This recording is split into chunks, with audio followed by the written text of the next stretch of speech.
My husband's sibling said, "She's only with you for the money," so I invited them to my family estate. When I met Owen at the community center where I volunteered, I was wearing paint-splattered jeans and a thrift store sweater. He worked the front desk part-time while finishing his master's degree. I thought he was cute. He thought I was broke.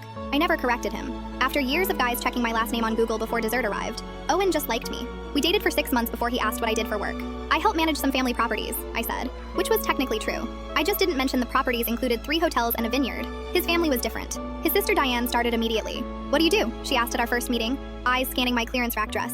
"I work with real estate," I replied. Owen's brother Garrett jumped in. "Rental properties? Like apartments?" "Something like that," I said. The comment started small. Diane would text Owen asking if I'd contributed to dinner. Garrett would joke about prenups. Their mother Patricia would pat my hand and say, "It's so hard these days for young women to make ends meet." Meanwhile, she'd pull Owen aside and warn him about gold diggers. When Owen proposed with his grandmother's ring, a modest pearl on silver, his family held an intervention. Diane insisted I'd ghost him after the wedding. Garrett demanded a prenup protecting Owen's assets, all $12,000 of them. Patricia cried about her baby being taken advantage of. Owen defended me, told them I'd never asked for anything, that I paid for half our dates, drove a 10-year-old sedan. They nodded sympathetically, then continued planning how to save him from me. That's when I decided enough was enough. I called my parents. "I need to use the house this weekend." My dad laughed. "Finally going to tell them?" I sent Owen's family a separate invitation. Intimate family gathering before the wedding at my childhood home. Owen was confused but trusted me. We pulled up to the gates. Garrett said, "Is this the gatehouse?" I pressed the intercom. The gates opened. We drove up the quarter-mile driveway lined with oak trees. Patricia gasped. Diane went silent. The house came into view. 18 bedrooms.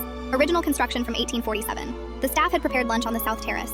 My parents waited with my uncle who ran the hotel portfolio, my aunt who managed the vineyard, and my sister who headed our foundation. Mom hugged me. "We're so happy to finally meet Owen's family." Dad shook Owen's hand. "Welcome home, son." They'd met him months ago. They loved him, but his family didn't know that. Patricia's hands shook holding her wine glass.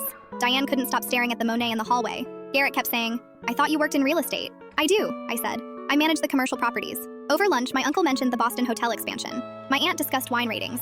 Normal family conversation. Except Owen's family looked terrified. After dessert, I gave them a tour. Showed them my childhood bedroom, the library where I'd learned to read, the music room where grandmother taught me piano. In the portrait gallery, Diane finally found her voice. "Why didn't you tell us?"